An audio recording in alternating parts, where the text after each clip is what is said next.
Hey, what's going on, everybody? My name is second class Sean Edghill. Welcome back to this week's A to Nav. For today's devotional, we're talking about getting ready for the Lord, staying prepared.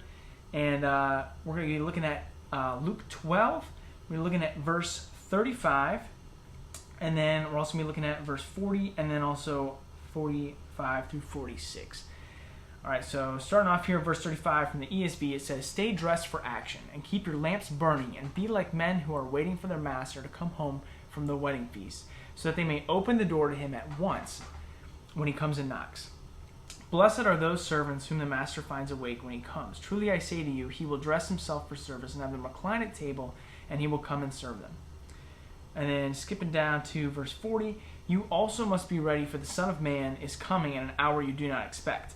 And then down to verse 45, "But if that servant says to himself, 'My master is delayed in coming,' and begins to beat the male and female servants and to eat and drink and get drunk, the master of that servant will come on a day when he does not expect him and in an hour he does not know, and he will cut him in pieces and put him with the unfaithful." So, very graphic there at the end, but the point is that we're being called to be ready for the Lord's second coming. And if you ever talked to me about this before, like, I get fired up about this stuff. Like, let's go to war for Jesus. Like, Jesus is coming, right? Like, let's get ready. And I love how it just starts off there in verse 35. It says, "Stay dressed for action." Some other people, myself, might interpret that as stay strapped, right? Like, you got to be ready. Like, you don't know. We don't know, like, when God's coming, when Jesus is going to come back. And, not only should that be a reflection of, like, our actions. Like, we should always be acting like, God's going to come back, and we shouldn't be, wavering from the law.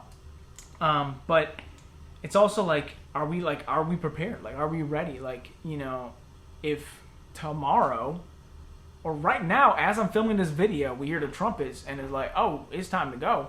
Like, are we ready? Are we ready for that? Like, have we really committed ourselves to God?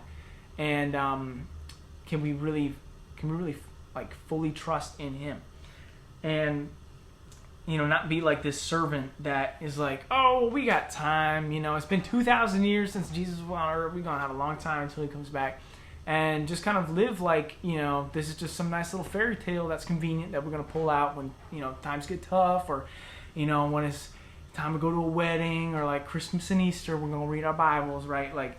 No, it should be more than that. Like, it should be something we're doing like all the time. We should always be anticipating and eager for Jesus to come back, because we really don't know when He's going to come back.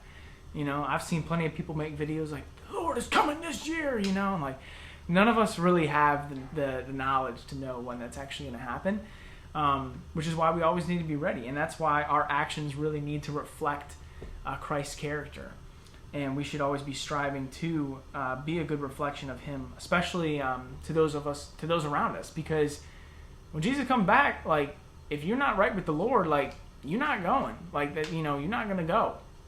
And it's on us to be out here and to share the gospel with other people. And a lot of that is our actions, because people are looking around, they're watching you. They see some sticker in your water bottle, some quote you put in your email signature or whatever, some Bible verse you have down there in your email signature.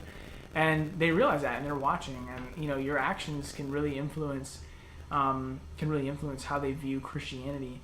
And even if it doesn't drive them to have a direct conversation with you, like, it might cause them to, in their own personal time, to go and try and pursue things with God. And so it's important for us to be ambassador for Christ and really be a good example for that. So, anyways, moral of the story is, and your encouragement for this week is, stay strapped with the Spirit. That's our little saying for this week. I hope y'all encouraged. I hope y'all are having a great week, and stay strapped. Peace. 35, and I just realized we have to start this over because I have the wrong version of the Bible out. So we're gonna stand by. This is what happens when we go to film. 35. Alright. Okay, we're gonna start this over.